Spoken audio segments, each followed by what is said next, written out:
decision, Stephen Wonderboy Thompson.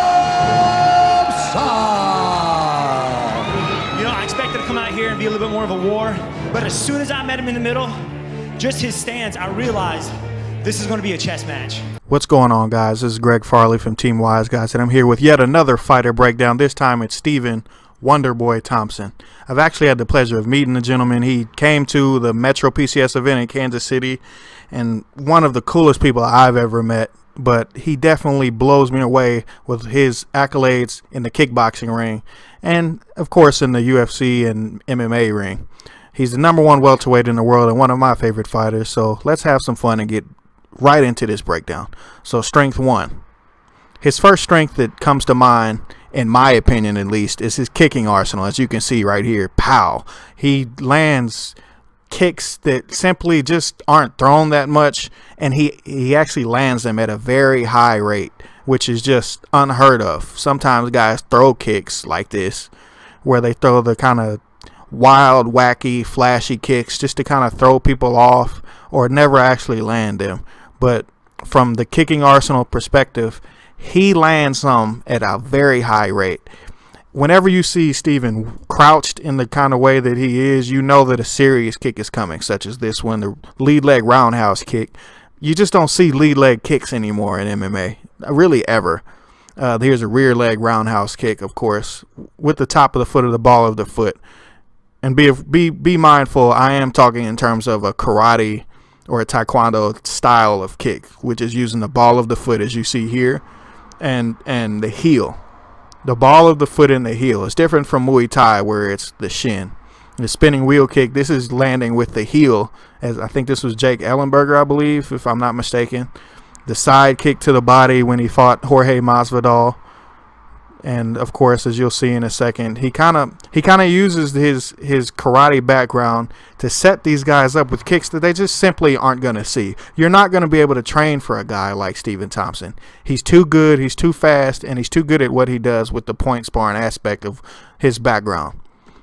He uses the defensive side kick, which is using the heel as someone comes in as a long jab. And finally here is the question mark kick. The question mark kick is a kick that I've seen made popular by Carlos Condit, where he simply throws a kick that you see it coming in towards the body, and then suddenly it's up around your head.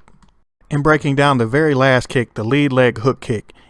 In karate, the lead leg hook kick, the lead leg roundhouse kick, the lead leg side kick, they all look the same as your knee rises up. So it's hard for a guy that doesn't train in karate to understand that from one position, 3 kicks can come out of it. So that's kind of where the crux of the confusion comes from when you're fighting a karate guy. That's at least what I've seen in MMA. That's why Machida confused people for so long. Getting into a second strength, karate stance, his blitz, and a straight right hand.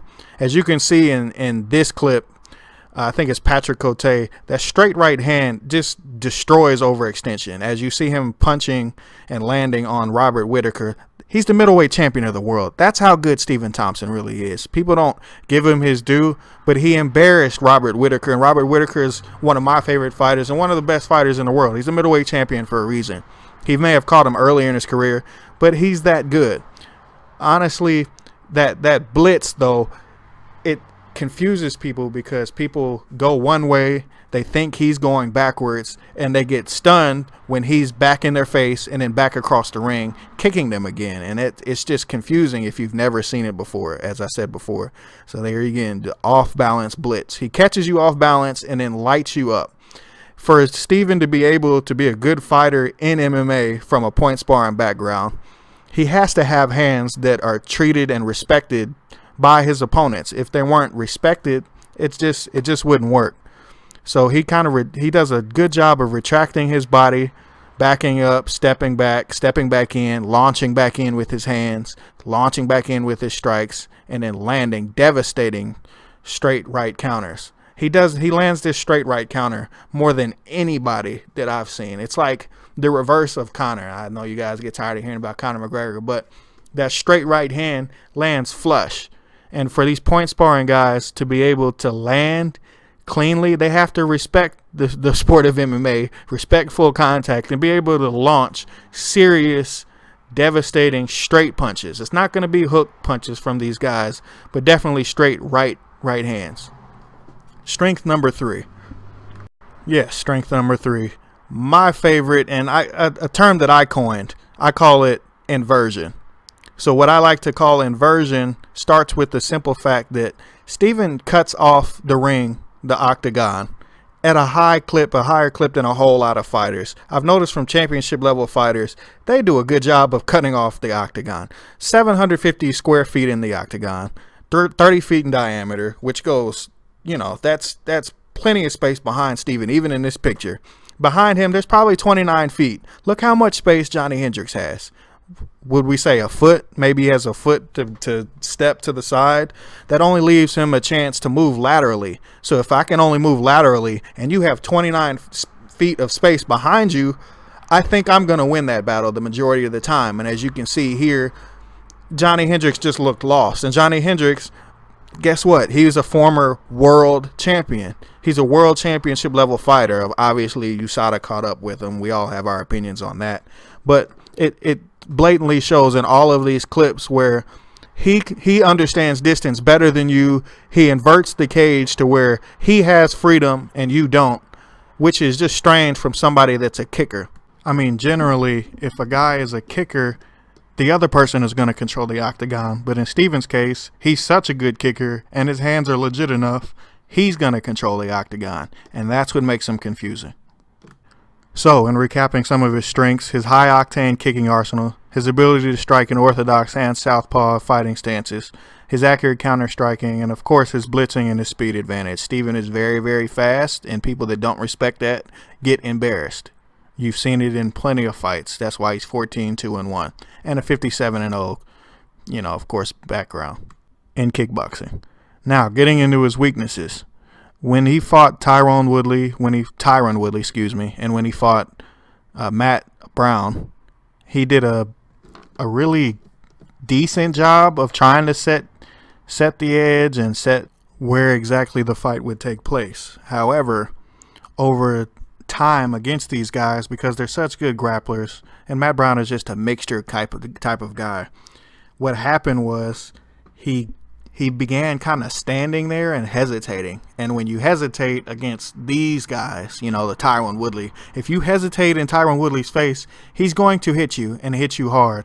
Now, granted, it's easy for me to say I'm not getting hit by Tyron Woodley. But if I stand there, however, and kind of hesitate and don't do what I usually do, I'm obviously going to have a higher chance of getting hit. The funny part about their fight is that Woodley played right into Steven's wheelhouse, which is his back to the cage. But Tyron is so explosive that it kind of throws him off because he's scared to walk right into something. As you can see, he's kind of poking and hesitating and standing there rather than go off like he usually does. And of course, this is where he walks straight into certain humongous left hands. And that's where my primary weakness that I've seen comes from Steven, is that he waits around and hesitates too much and then gets devastated by left hands.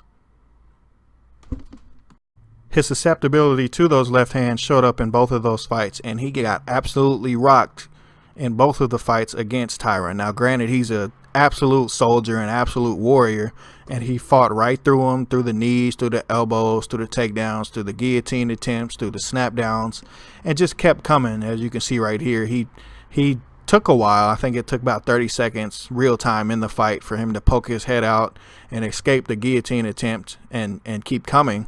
But what happened was that wore him down, and then he began standing later on in the fight the same way. So what's next? The next fight up for Steven is against Darren Till. Darren Till, poked and prodded at him until finally it's just going to happen. And I think the UFC kind of wants it to happen to make Darren Till really prove himself against somebody that's real. And I'm actually a fan of Darren Till. The guy is amazing. But I cue this fight up as Shogun versus Machida all over again, because it's one of the best guys in karate versus one of the best guys in Muay Thai. you know, newer class, but he's one of the best guys. And to see how this is going to play out is a lot of fun. I think Darren Till is getting the fight a little bit too early, and I feel like he's going to get shocked. That's just my opinion. I think Darren Till is fantastic, and I wouldn't be shocked if he beat Steven, but it's going to be an uphill battle for Darren Till. So again, guys, I always appreciate you guys tuning in. This is Greg Farley signing out from the Wise Guys MMA page. Like, comment, subscribe, and as always, bless.